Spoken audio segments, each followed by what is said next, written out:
Hello guys, in this video I am going to show you how to fix black screen on iPhone 11 Pro Max, and this solution is also working in iPhone X and iPhone XR, so keep working for you. Now start the solution from here. If you have computer, then this is a good thing.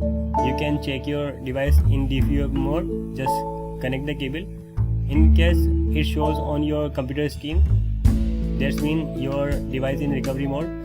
Just press the volume down key and power key for 10 seconds. Keep pressing both keys.